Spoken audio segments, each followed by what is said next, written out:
Silence, mortals. You dare to enter this sanctuary of the Prince of Darkness, King of the Vampires, Lord of all Undead, Count Dracula.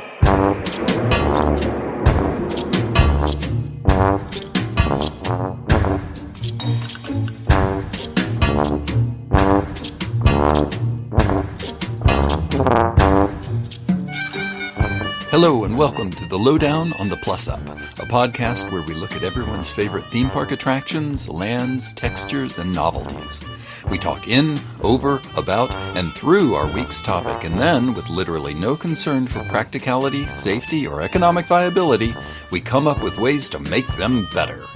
My name is Kelly McCubbin, columnist for the theme park website Boardwalk Times, and with me, as always, is Peter Overstreet, University Professor of Animation and Film History in Northern California.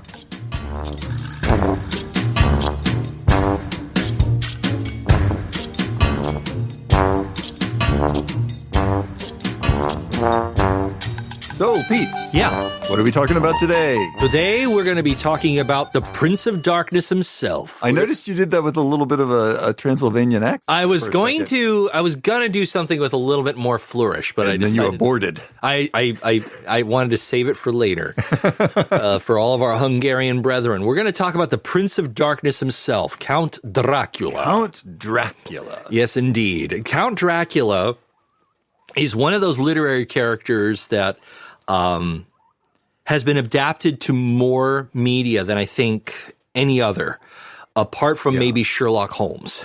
Yeah. I'm sure that there's a competition between the two of them. But Dracula, if it is not in first, it is certainly in a close second to Sherlock Holmes. Yeah. As far as being adapted to films. But what's interesting about Dracula is that Sherlock Holmes doesn't have any theme park attractions based around him. None that I'm aware of. Not that I'm aware of. I mean, apart from 221B Baker Street, no shade thrown to my Baker Street, irregular friends out there in the UK.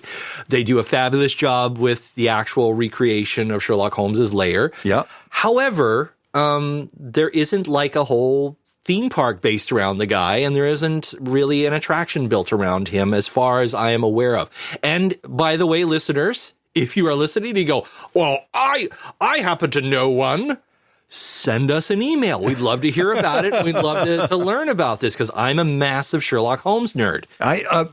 If there were a Sherlock Holmes ride, I would find a way to get on that. That would be fascinating. Elementary. I would totally do that. Yeah. So anyhow, we're going to talk about Dracula as a central figure in a whole slew of attractions all over the United States and maybe a little bit in Romania, depending upon how much time we got tonight. Cool. Yeah, we were going to have to start somewhere. But we might as well just go right for the heart. Let's actually go to Romania for a minute. Go right for the heart. I see what you did there. Okay, so the trick is that Dracula has been a fascinating figure in both history, literature, mythology, and movies. Yeah. Many people have put different connotations and different meanings behind the character of the book.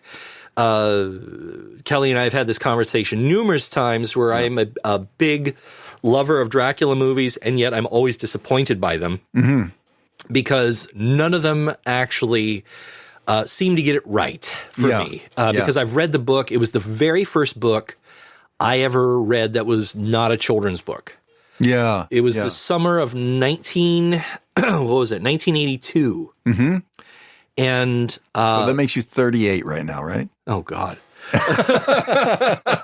And I wish. So my father got us a video disc machine, a RCA CED video disc machine. Wow. Now, for those who don't know what this is, ka-chunk. Let's go back in time. Yeah. Today we've got streaming. You go a little bit further back, you have Blu-ray and DVDs.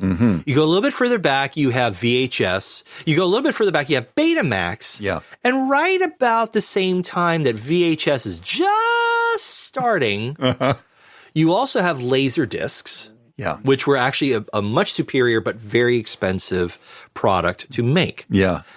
But before that, just before, the RCA company devised a way to take the information memory storage material, which is, strangely enough, the exact same film that you put onto CDs. Yeah. Yeah. But in order to keep the cost down, they put it on LP vinyl. And which presents a huge amount of problems. First off, it can only store a certain amount of information on one side. Right. So that's one problem. The other problem is flip them, right? You had to flip them. Yeah. You would watch a movie, and then halfway through the movie, it would just stop. Yeah. You'd be like, what happened? And sometimes the disc would have a little code saying, turn over disc. And so you'd have to go up, and they all came in these plastic sleeves. And you would shove the sleeve in on side A, and then pull it out, and the machine would hold on to the disc in this specialized sleeve, and then start playing the disc. Yeah. And all the discs, there wasn't even push buttons on these things. It was all like these big, heavy, like spring-loaded levers and stuff to make it play. Yeah. And then you'd watch the movie. And the quality was okay. It wasn't bad. It was VHS quality. Like maybe a little better. Poor VHS quality. Yeah, it was okay. And then halfway through the film, it would stop, and you'd have to get up, put the disc all the way in, the sleeve all the way in, grab the disc, pull it out, flip it over to side B, put it in, pull out the sleeve again, and watch side B. Yeah. So there are movies to this day where I still feel this instinctual twitch in my lower back.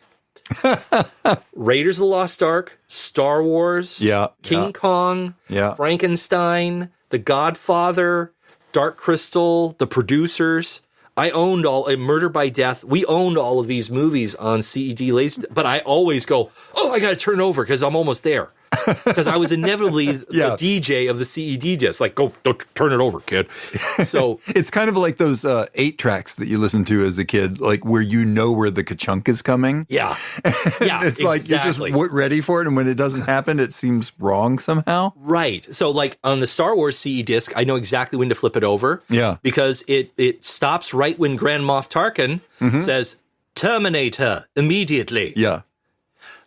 And then I would have to get up and flip it over. Yes. And which is great because that role was played by the fabulous Peter Cushing. Yeah. Who played Van Helsing to Christopher Lee's Dracula. Yeah, maybe the greatest Van Helsing. I would totally agree with that. Yeah. And so because of those CD discs, and why I'm bringing this up is another disc that we owned was the 1931 classic film starring Bela Lugosi, directed by Todd Browning. Yeah. Dracula from Universal Studios.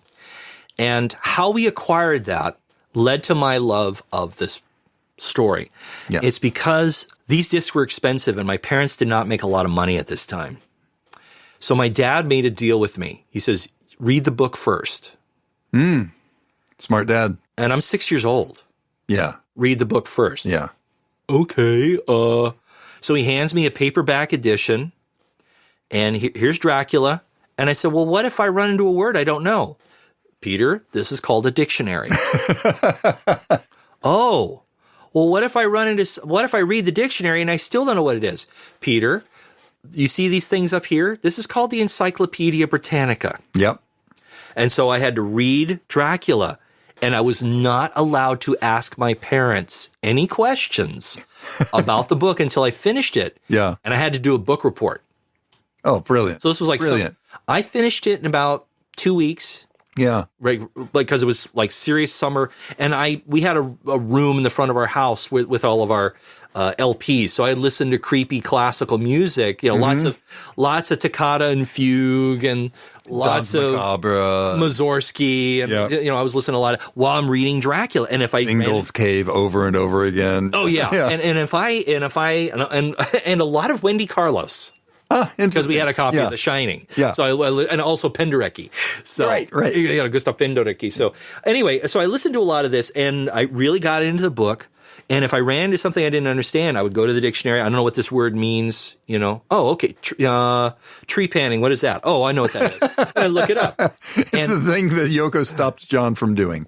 Pretty much. And then I did and as a reward for reading the book, my dad bought me a copy of the CED disc of Dracula. Yeah. Which I played voraciously because I loved those locations, the bleak castles and the weird asylums, and Dwight Fry as Renfield is so good in that film. He steals the movie. Oh, he's brilliant. And of course, Bela. And of course, Bela Lugosi.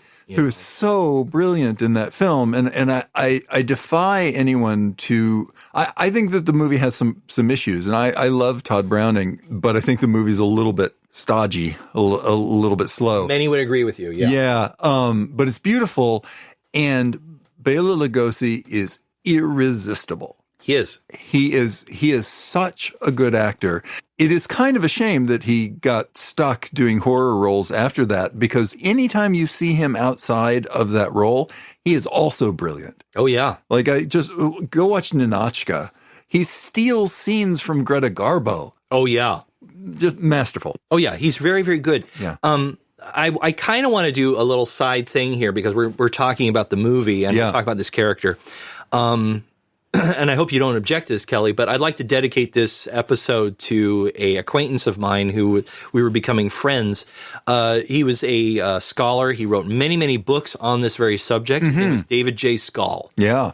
And David and I met through our love of Dracula. Yeah. He wrote several books on Todd Browning and on Bela Lugosi and Bram Stoker. Huh. He has a book called American Gothic that talks about the development of the 1931 film and all the stage versions. Yeah. And anybody listening who's like a monster movie nerd, you can see him in almost every DVD extra of the Universal Monsters we're making of. David just pops up. Yeah. Sadly, last year around New Year's, on New Year's Day, he was driving home with his partner and they were killed in a very, very horrible car accident. So tragic. It was, and I owe David a lot because I was writing a book about the woman who wrote King Kong, and he really was one of the along with Kelly, he was one of the three people that really kind of kept pushing me, like, how's it going, giving me advice, and he was actually like offering to read it and help me critique it before he passed, and I will miss him because beside all the me stuff, he was just a really delightful human being. Yeah. And the reason why I'm bringing him up is to talk about Bela and the 31 Dracula. We have to talk about what I like to call Draxploitation. Because Dracula means so many different things to so many different people. Yeah. And while they were making the 1931 version, the English version of Dracula, all you horror nerds who are listening right now will probably already be going, what about the Spanish version? Right. Because for those who don't know, Carl Laemmle Jr., who convinced his father to do Dracula. His father did not want to do a horror movie, but his son loved the story, wanted to do it, and it took him several years to put the film into development and also to get the rights from Madame Stoker herself, Bram's widow. Well, she was gun-shy after the Nosferatu stuff. Yes, there is that, and we'll talk about that at another time. What they decided to do is there was a big push to have international audiences. Yeah. And one of the big movie audiences that was readily accessible to Hollywood was Mexico. Yes. So they did a Spanish version at night. So the lights on the production never got shut off because the American crew would work all day. And then as they were just starting to wrap things up, the Spanish crew would move in and use the same sets, sometimes even the same costumes. Yeah, Spanish cast and crew. Yep. Yeah. And it run by all because the director who's behind the Spanish Dracula fell in love with its main star, Lupita Tovar. Yes. He was so smitten by her. It's like, I'm going to put you on the screen. Oh, and you can see why. Oh, baby. Lupita Tovar. Ay, ay, ay. Yeah. She is, wow. She's beautiful and she's fantastic and she was really, really sweet. Yeah. She lived well over 100 years. I think she was like 104 or Holy cow. She lived to a very long Lord age. I mean, I could look it up, but she did live well past 100. The one thing about that production that fails is Dracula. Yeah. I no offense to any Carlos Villarreal fans out there, but Carlos is so hammy and so over the top, he almost ruins the whole movie. Yeah. But everybody else is just going for it. They're buying into it. It's much darker. It's moodier. There's camera moves that are not being used in the English version. It's interesting how dynamic the camera is compared to Browning's, which has always struck me as strange because Browning was not shy about moving the camera around. But something about this production seemed to be kind of tying his hands. Well, and that would be his alcoholism. Yeah, that'd do it. Yeah. So a lot of people have actually speculated that he was kind of director in name only, and that the director Carl, the director of photography, I think it was Carl Freund. It is, yeah. Carl Freund was the one who was actually pulling the strings, which is why he got to take the reins on The Mummy, which with Boris Karloff, which if you watch it is almost the exact same story, just with a dusty Egyptian named Ardith Bey as opposed to Count Dracula. Right. But they both have very abrupt endings, much to my partner's chagrin. She's watched both and go, they just go and they're great, and all of a sudden they stop. Why is that? Well, it's only 2 reels. Like, what do you want, See, Dracula is so fascinating. Yeah. That there is a history of using him as frankly, as tourist fodder. Yes. Going all the way back to the 1500s. Okay. People would go to Bran Castle just to see whether or not the Impaler himself, Vlad Shepis, was gone. Yeah. But the locals would charge the money to go see the abandoned castle. Yeah. So it has been a tourist attraction ever since. Yeah. And here's one of Pete's deep dives for all you horror fans out there that it might blow you away. Castle Bran, which is not technically Castle Dracula. Yeah. There are 2 castles that he inhabited. The actual Castle Dracula and Bran Castle. Right. Okay. Bran Castle is where he was actually imprisoned when he was near the end of his life. Where Vlad the Impaler? Vlad the Impaler. Yeah, okay. Yes. That building was commissioned by an order of knights from Germany who specialized in building wartime encampments and embattlements. Okay. And they were very good at it. They were renowned all throughout. And they were actually commissioned to build stuff during the Crusades. Yeah. They had a long family history. And they built Bran Castle.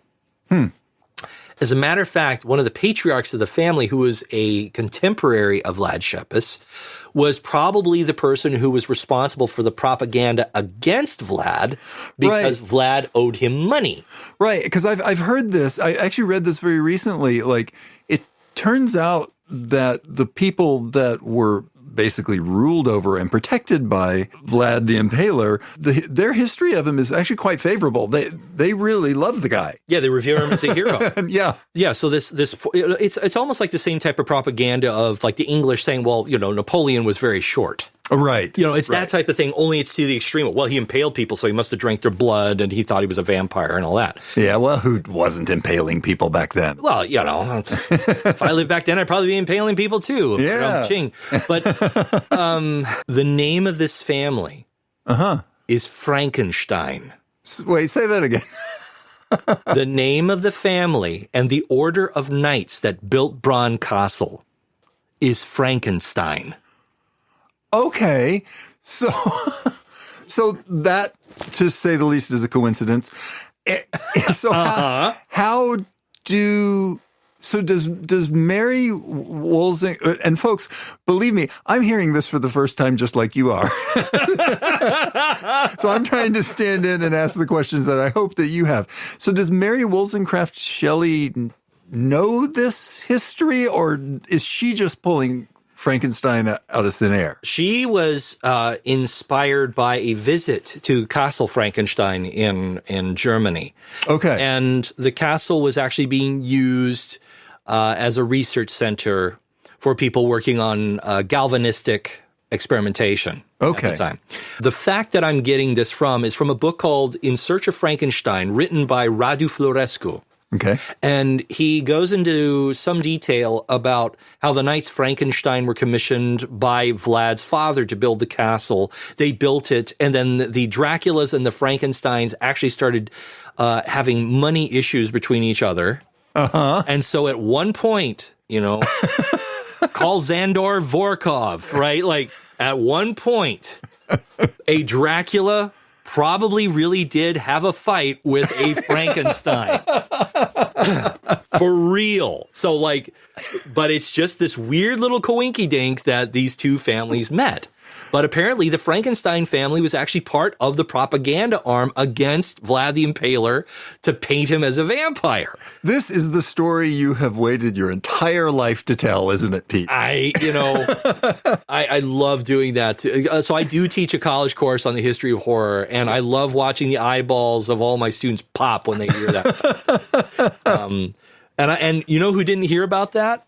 Was David. David Skoll did not know this. And I said, you need to read Radu Florescu's book. And he called me up later. He said, I read it. Holy moly. Like that really blew my mind. And I went, yeah, I mean, it's documented. Yeah. The Knights Frankenstein actually probably met against Dracula's troops. So who knew? But the Castle Bronn is now known as Dracula's Castle, and it is operated as a historical landmark.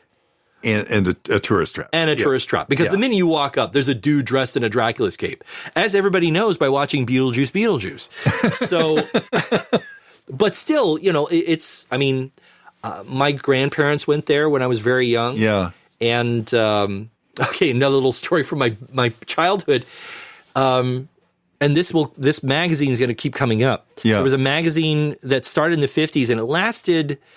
The real magazine, they revived it, but it was never the same for me. Mm-hmm. It ended right around 1982, and it was started by a guy named Forrest J. Ackerman, and it was called Famous Monsters of Filmland magazine. Yeah. In the 80s, they used to put these advertisements for get some real soil from Dracula's tomb.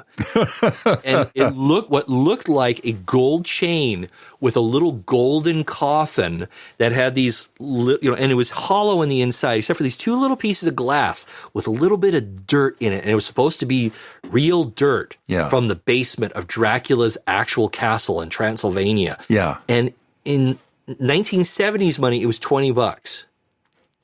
That's a lot of money. Yeah. Yeah. For a kid, especially. Yeah. And you thought you were going to get this cool, and I was like, I'm going to wear that with my Van Helsing outfit. I have real, wow. Yeah. So I spent a whole summer mowing lawns, walking dogs, picking up dog poop, whatever I had to do to get the money to do it. I sent away the money that I sent away for this thing, cut out the little coupon on the back, sent it off to the Captain Company in New York. Yeah. And I waited for 6 weeks, and then I finally got this little envelope, and I opened it up. The actual necklace part was plastic. Oh, no. And the coffin was made of plastic. Yeah. And I realized that there was this little fine print on the advertisement because I was so upset. Like, I thought it was gold. Yeah.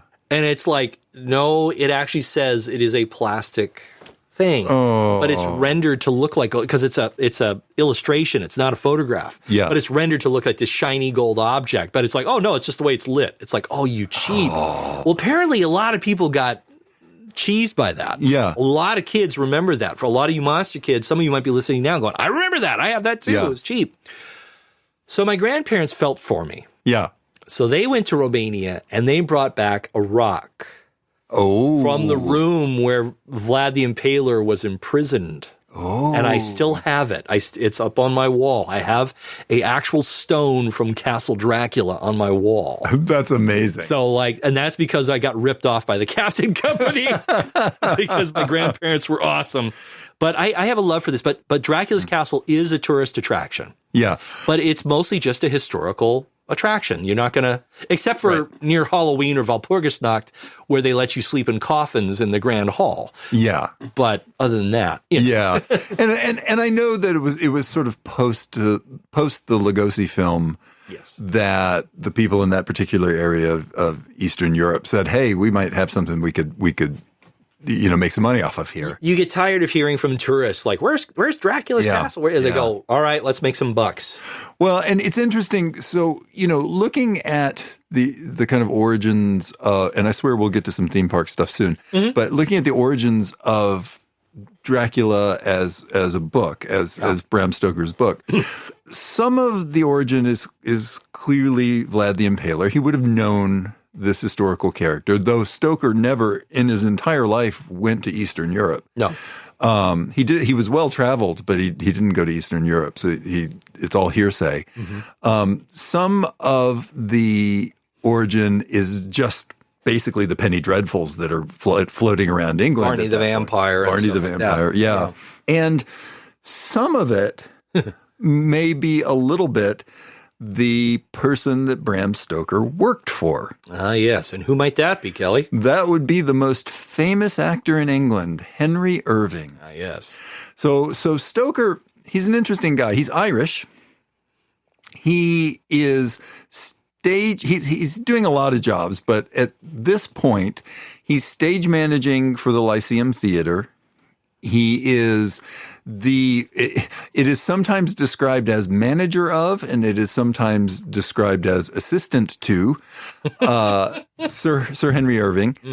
And he is working, and the Lyceum Theater at this point, it's still around, but at this point, it's a fascinating and weird group of people. Many of them are connected one way or the other with the Order of the Golden Dawn, Aleister Crowley's group.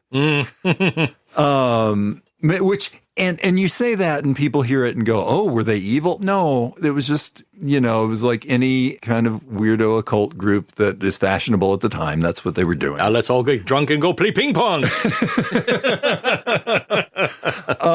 For a brief period of time, a woman named Pamela Coleman Smith worked with the Lyceum Theater. She was an American who caught up with that company when it was touring through America and then was brought over to England. Yeah. She was an illustrator.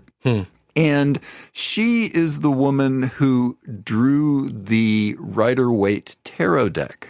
The single most famous tarot deck in the world. Nice. Pamela Coleman Smith drew that, and many of the actors from the Lyceum Company are the characters on those cards.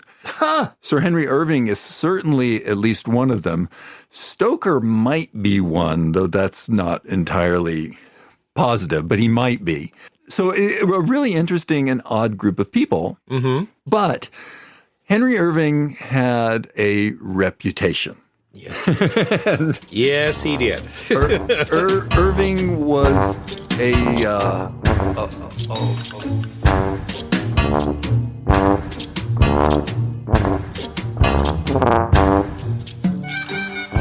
The Lowdown on the Plus Up is a Boardwalk Times podcast. At boardwalktimes.net, you'll find some of the most well-considered and insightful writing about the Walt Disney Company, Disney history, and the universe of theme parks available anywhere. Come join us at boardwalktimes.net.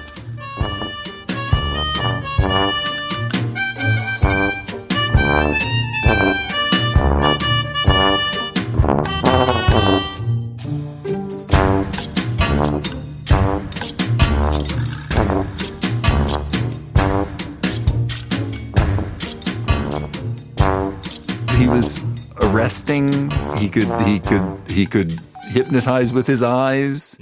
He was erudite. He was friends with Queen Victoria, which helped the theater a lot. So he's basically like a Victorian Peter O'Toole. Yes. And so, to an extent, Dracula may have been in part based on Henry Irving, a guy that was not particularly likable. No, he's not. Yeah, for all accounts, he is not very likable. But I think what is really interesting about the story of Stoker and Dracula and how it first connects to theme parks is that Stoker and Irving were in New York at a certain point, and they saw in about 1896, they saw Buffalo Bill Cody's Wild West show. Irving was entranced by this. I'll bet. He was fascinated by this thing. and at this point, Buffalo Bill Cody was a big deal. Like, these were big shows. He was somehow getting huge casts, including large casts of Native Americans who including the great Sitting Bull himself. This is right, yeah. and who would come out and actually simulate their own defeat. He was doing these big shows with huge audiences, and Irving convinced him to come to England. Wow. And so Cody came to England. Stoker helped facilitate all this. Stoker did not like Cody either. A lot of people didn't like Cody either. Right. So Cody came to England. Mm-hmm. Irving sponsored it. The papers had kind of a field day because they considered Cody this sort of, ruffian. Right. This guy that they didn't have a lot of respect for, and they couldn't figure out what his relationship with Henry Irving might be. Right. So there are all sorts of aspersions cast. But Irving did know Queen Victoria, and he got her to come to these shows twice. Wow. She came to see Buffalo Bill Cody twice. And so it ended up being a huge deal. Buffalo Bill Cody made a ton of money. Probably Irving did too. So one of the things that, so I'm going to tie this into both the book Dracula and into the origins of theme parks. Only the way you can. Go ahead. I feel like I'm slaloming here. I'm on my way. I'm totally with you. Okay. When we see film versions of Dracula, and I think we both know that more people have seen film versions of Dracula than have actually read that book. Correct. Generally, the climax of the book, and spoiler alert if you've never ever seen a film version of Dracula, is Professor Van Helsing doing something to kill Dracula. Right. This is not what happens in the book. No. In the book, a character named Quincy Morris kills Dracula. Yep.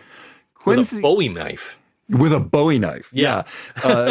Jonathan Seward tries to slit his throat while Quincy Morris stabs Dracula through the chest with a Bowie knife. Mm-hmm. It's pretty gruesome. Morris then dies heroically. Quincy Morris is an old Wild West character. Yep. He's from the United States. He is very much in the vein of Buffalo Bill Cody. Mm-hmm. This is fairly clearly the inspiration for this character. Mm-hmm. And Stoker's doing something really interesting here, where he's taking two different kinds of frontiers and having them clash. Mm-hmm. And in a way saying they're both better off dead. Yeah. So you've got Dracula, who is in his past heroic. Mm-hmm. Dracula is defending his people from the Turk. At some point, they describe him as living at the edge of Turkey land. Yeah. And he supposedly makes a deal with the devil or sells his soul or something to defend his people from the Turk.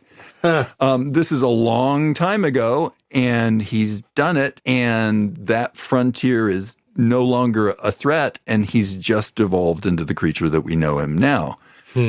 Quincy Morris has come over from the United States. His frontier is dying too. This is like, the late 1800s, the early 1900s. We're not taming the Wild West really anymore. Right. Yeah. And so his frontier is also dying. And so we put these two frontier characters, neither of which Stoker likes very much. And they kill each other.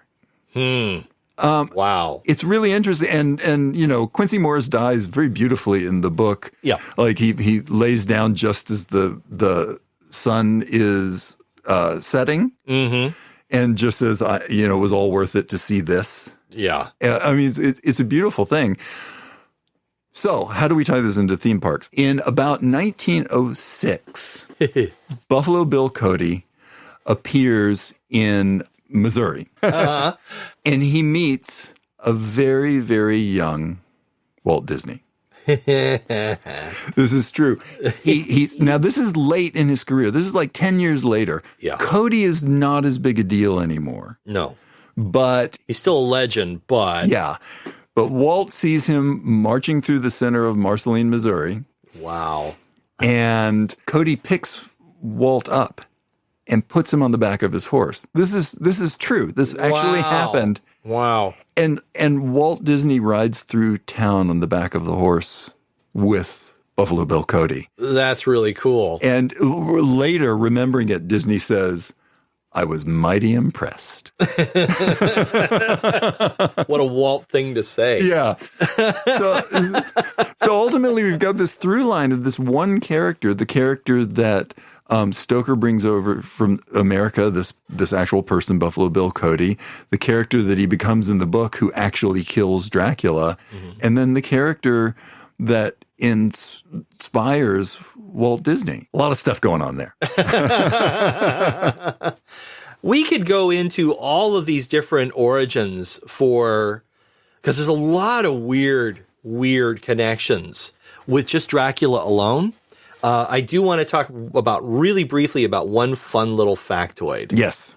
Because it's the film is what really makes Dracula the popular thing that it is. Yeah. But it may have actually been film that inspired Dracula as well, or at least an element of it. Yeah. There was a French filmmaker who made his own movies in Montreal, in France. His name was Georges Méliès. Mm-hmm. And he made what is credited as the first horror film called The Devil's Castle. Okay. Now, it's a silly romp, and he's like jumping around doing his usual stuff, of stopping the camera and starting it, making stuff vanish and appear. But it opens with a bat in a castle flapping around in front of the camera, and with a puff of smoke suddenly appears a man in a huge black cloak with a high-peaked collar. Yeah. Many have speculated that one little thing may have, if it didn't inspire Brom, it most certainly may have inspired filmmakers like Todd Browning. Yeah. For having that element of, the transformation from a man to a bat. Yeah. Because that film came out in 1895, just 6 months before Stoker had published the Book of Dracula. Yeah. And also, it's interesting. Film plays into the exploitation of Dracula in a way here. Yeah. And it really starts with some Hungarian Jews who moved to Los Angeles called the Laemmles. Yes. And Carl Laemmle basically had his entire family living on the lot. It was like a family ranch where they made movies. Universal Studios. And very early on, he knew that as movies grew in popularity and as people started flooding into the desert community of Los Angeles and Hollywood to try and get into this new thing, this new entertainment medium of motion pictures. And everybody came from all over. Yeah. That he could make a little extra money because movies were competitive. Because you also had 3 different places that were dominant filmmakers in America. Yeah. You had you had the British making films, and you had the Germans making films. And yes, other countries were making films too, but those were the 2 main European centers for cinema. Yeah. And the Italians. But as far as true industry, it was America, with most of the productions happening in both New York and in Los Angeles. Los Angeles. Yeah. So Laemmle Sr. makes a shrewd business move, and he starts charging admission to take people onto the set. Yeah. Which was easy because it was silent. You didn't have to worry about people talking. Right, yeah. You just, hey, look over here. They're working on a Western. Look over here. They're working on a Charlie Chaplin film. And they're doing it at the same time. Like, there's no reason not to. Right. Yeah, literally right next to each other or, back and forth. And so they would do walking tours. And then they realized, well, there's a lot of people. And then the back lot got bigger and bigger. So he bought some excursion buses and chopped off the top, and they would drive around with these convertible buses with the open top. And that's the birth of the tram ride. Right. So when Laemmle Jr. and Sr. collaborated on The Hunchback of Notre Dame, starring Lon Chaney Sr., those tours obviously became a lot more centered on these humongous sets that they built to replicate the streets of Paris. Some of these sets still, in little bits and pieces, still exist, but they've mostly been wiped out over time. But one of the sets that still exists is what is called the Court of Wonders, which is part of the Hunchback set. Yeah. And part of it became transformed into insert the Vania location for your monster movie here name. Yeah. But it was used in almost all of, it was used in the Wolfman, Frankenstein, Dracula, all of that. And it's still part of the tram tour. You know what's funny is I just finished a book, a very late book by Ray Bradbury. Later in his career, he was writing murder mysteries. Yeah. For whatever reason. And in several of the books that he wrote were murder mysteries that featured himself as a main character and occasionally a character based on Ray Harryhausen. And so I just finished this book called A Graveyard for Lunatics, and it all takes place on an old movie lot. I'm going to assume that we're talking about the 50s, maybe 40s. Mm-hmm. But frequently he references being on the Hunchback of Notre Dame set. Oh, yeah. That is on that lot. Yep. And he's it's an imaginary lot. He's made it up, but it is clearly a conglomeration of several movie studios that you know. Absolutely. Yeah. And so Universal is where it really takes off. Now, mm-hmm. I do want to put a pin and just say we would love to talk about all of the carnival attractions. Yeah.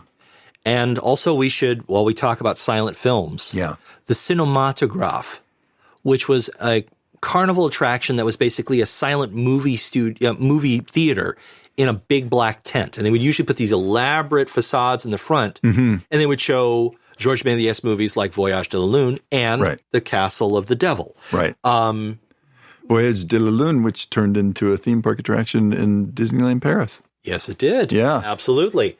And one of the other films that was featured in Cinematographs was F.W. Murnau's Nosferatu. Yeah. Masterpiece.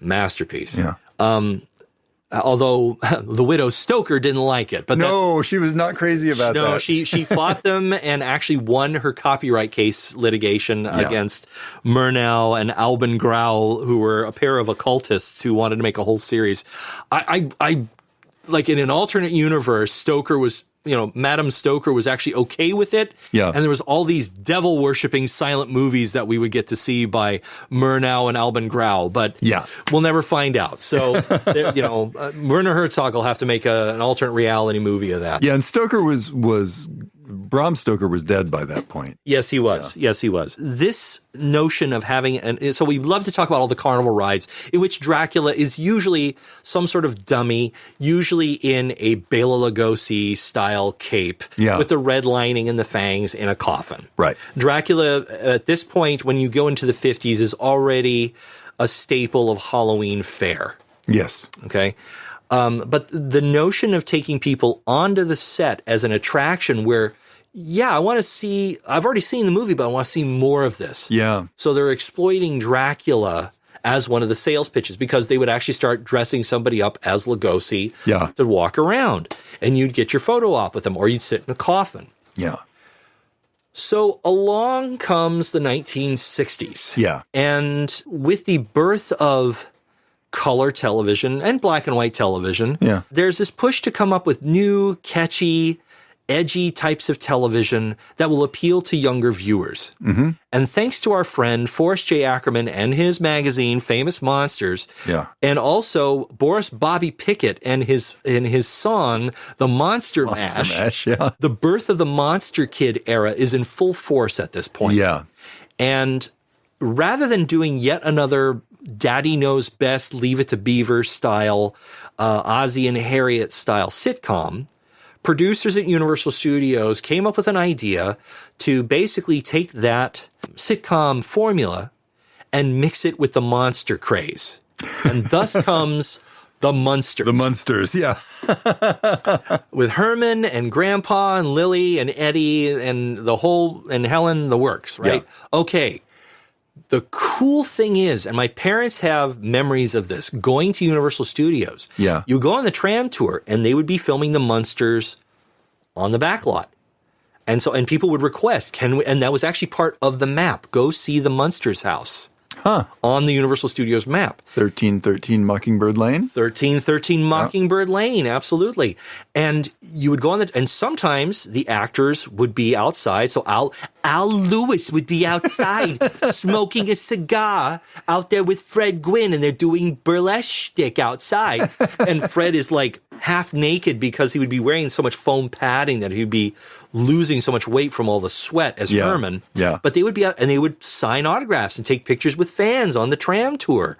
And eventually Universal, during the second season of the Munsters, they said, well, people are requesting so much, we can't let them on the set. It's slowing down the filming. Yeah. So if you happen to see them, great, but we're not going to stop the tram, let them off the tram onto the set, which is what they would do. Yeah. They built a fake set adjacent to 1313 Mockingbird. So you'd see the house, but then they take you into Grandpa's lab. And they had a wax figure from the Wax Museum in Anaheim, California, made up of Herman on a slab. And they had some replica of Strickfaden equipment zapping away around it. Yeah. And you get your picture with this fake Herman to visit, the Munsters. Yeah. And the Munsters became quite a staple. And there were a lot of monster fans out there, and a lot of it has to do with Forey Ackerman. Sure. Because Forey started fandom. He really did. He made it okay for people to say, I'm a geek, you're a geek, wouldn't you like to be a geek too? Yeah. He's also responsible for being the press agent of L. Ron Hubbard's Dianetics. Oh, weird. Yes. One of the things that he actually kind of regretted in life is helping Hubbard get Scientology as popular as it was. Wow. He had no idea. He wasn't a Scientologist. He was not a Scientologist. He didn't believe in it. He thought, okay, but he helped him sell Dianetics. And he was a very good salesman. Forey could sell anything. And he was best friends with Harryhausen and Bradbury. They were best friends. They were absolute besties. But Forey's love for monsters really came through in the magazine. Yeah. And I grew up with this magazine. I collect these magazines. I love them. Mm-hmm. Apart from theme parks and animation, monsters are my third thing, and I love them so much. And it's mostly because of Forey, who I got to meet when I was very young. The thing is that as the Munsters waned, fandom for monsters started to wane too a little bit. Yeah. Because this is the late 60s. Mm-hmm. People's attention was suddenly moving away from the Gothic. Yeah. And it was moving much more towards movies like Blood Feast. Yeah. Night of the Living Dead. Mm-hmm. All of the Texas Chainsaw Massacre. It was moving to these much less Gothic, much more gritty slasher films. Yeah. And so the public interest was moving away from that. And then somewhere in the early 70s, it came back. Yeah. No one can explain how that happened except for one thing, which is General Mills putting out cereals based off of these monsters. We're talking about Count Chocula and Frankenberry and Boo Berry, which went through its own controversy because of the dye used. It was seriously affecting children's poop and changing its strange colors, which terrified parents, so they had to... But probably delighted the kids. Yeah, the kids are like, wow, it's like neon green and glows in the dark. I must be a monster. Right, but people were really interested in monsters again for this new flash had happened. Blue poop is the kind of erudite conversation that people tune in for. Speaking of Carl Laemmle, so there was this new push for it, and also because of Famous Monsters, the other thing that Forey did is he introduced fans like myself, but also filmmakers like John Landis, Rick Baker, Joe Dante, Steven Spielberg, to the people who were behind the scenes. Yeah. And one of the families that was behind the scenes was the Westmore family. Okay. Now, the Westmores are everywhere in Hollywood. Mm-hmm. You can't shake a stick and not bump into a Westmore in Hollywood, especially in the makeup world. Yeah. Bud Westmore was the Westmore in question. Who took over... Westmore of record. Yes. Bud Westmore took over the Universal makeup department in the 1940s, where he took over for Jack Pierce. Okay. Jack Pierce is the makeup man responsible for all the Universal Monster makeups. Right. He was a genius, even though he was kind of a curmudgeon and he was exacting, but man, he was amazing with makeup. Yeah. Very, very fascinating fellow, but he never had a contract. So when the new management took over Universal Studios, they bought it off of the Laemmles. They realized he didn't have a contract, and so he was just unceremoniously fired. Oh, wow. And I mean, he did makeup off and on from that point on, but like, I think his last gig was actually making Gus the Talking Mule by putting peanut butter on its lip. You know? Yeah. It's really kind of sad. The ending of his life is really, really, really poorly taken care of. But he was very influential. But Bud Westmore was very opportunistic. But every Westmore kind of Bud specialized in character makeups. Okay. And then his brother worked at MGM and he specialized in glamour makeup, like taking Edith Head's costumes and mixing it with that Westmore's makeup. It was amazing. Right? Yeah. And there was a Westmore at Paramount. There was a Westmore at Fox. There was Westmores everywhere. Yeah. Well, the Westmore family, their children came up with an idea at Universal Studios. Let's let people in on the secrets. Yeah. So they did a show called Hollywood Movie Makeup Show. Yeah. And it was like this weird little outdoor gazebo that had makeup tables, and they would pull people out of the audience and do like a glamour makeup on one and make somebody up as Frankenstein, like some dad. Oh, wow. And it was pretty cool. Yeah, and I can see where this is going to lead into the kind of show that Universal does for a very, very long time. Absolutely. And it becomes, the magic. You are in the magic of the movies. Yeah. This is they had pulled people. It goes with an old tradition from the old studio tours where sometimes if you were on that tour, you had the right face, they would pull you off that tram and shove you in the background of a movie. You got to look, kid. Let's get you in there. Roll them. There it is. But here's your 2 bits. Yeah, here's your 2 bits. Yeah. But in this case, you're getting charged a certain amount of money for a photo op. Yeah. Right? Well, along comes Universal Studios, and they are working on a remake of Dracula. Yeah. Based off of the Broadway revival of the Dean and Balderston play, starring Frank Langella. Yeah. And they decide to cash in on this. And they decide to take the makeup show and blend it. And they go, well, who do we know who really knows monster movie makeups? Well, there's a bunch of movie makeup guys out there. We've got John Chambers, who did the Planet of the Apes movie. But, he's currently busy saving people from Iran because he was part of the Argo. The Argo project, stuff, The Argo project. Who else do we know? How about Don Post? He makes all those movie monster masks, right? And Don Post was a film makeup guy, but he was producing these fabulous movie monster masks: Dracula, Frankenstein, Quasimodo, that kind of stuff.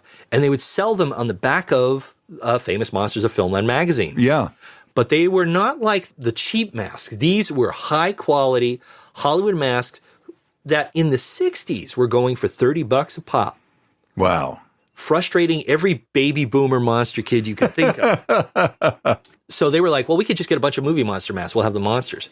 So they called Don Post. He's like, I'm busy. I can't really do this. But I got a guy who works for me, and his name is Vern Langdon. Yeah. Now, Vern is a wild man. This guy, let me tell you something. Vern Langdon, he did everything. He was a sculptor. He was a wrestler. He was born in Oakland, California. He was a local boy for us, road, And he worked at the Don Post Studios, and he worked on the calendar masks, as they were known of, because there were 12 masks, and they look like a calendar. Yeah. They even sold like a version of King Kong, like a big gorilla suit, and a Metaluna mutant version that was pretty cool too. Oh. He worked on the show. The makeup show was actually called the Land of a Thousand Faces Makeup Show. Yes. And that was in 1975. And then they shut that down. They tore out the gazebo. Yeah. And they raised it, and they built this beautiful castle. Yeah. With gargoyles and stuff. You walked in, you were in this fabulous, castle.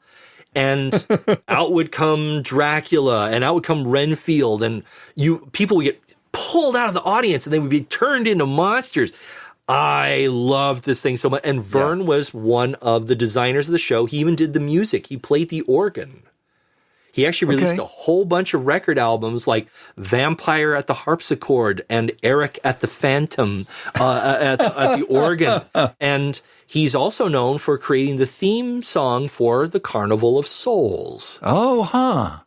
Interesting. Yeah, he was and he later, when he was done sculpting, he became a professional wrestler. and he died in 2011. Yeah. By all accounts, like a really, really sweet guy, but He was a circus clown. He was a magician. Yeah. This attraction, which was Dracula's Castle Dracula is what it was actually called, was touted in the advertisements as being super special because they spent $3 million to build it. Yeah. They were so proud of this, they put that in the newspaper ads. Yes. And one of the things that I read about this show that they were doing is that, so when we talk about Universal Studios, and at this point it's starting to become more of a fully fledged theme park. Yes. We have to talk about Jay Stein. Yes, please. Let's talk about Jay Stein. So Jay Stein is at this point, the creative head of Universal Studios. Mm-hmm. He also seems pretty insane. Yes. When you compare the staffs of Universal Studios to the staffs of Disneyland, you find a really interesting comparison. The staffs of Disneyland, they're geniuses, brilliant people, thoughtful, inspirational. The staff of Universal Studios is a mob. Yeah. They are cutthroat. They will fire you if you breathe funny. Yep. And Jay Stein is right at this point, the top of the ladder here. Yeah. And one of the things that if you work for Jay Stein at this point, the thing that you are trying to achieve is what's known as a J-bang. Okay. Okay, please explain. What is a J-bang? So a J-bang is... Folks, this is still an appropriate show for kids. It is, absolutely. It's not what you're thinking.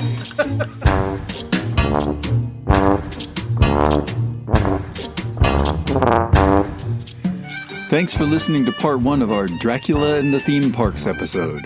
Please join us next week for part 2, where we discuss Universal's Castle Dracula in a lot more detail, the most prolific designer of dark rides you've never heard of, why Dracula bleeds money, and of course, the J-Bang.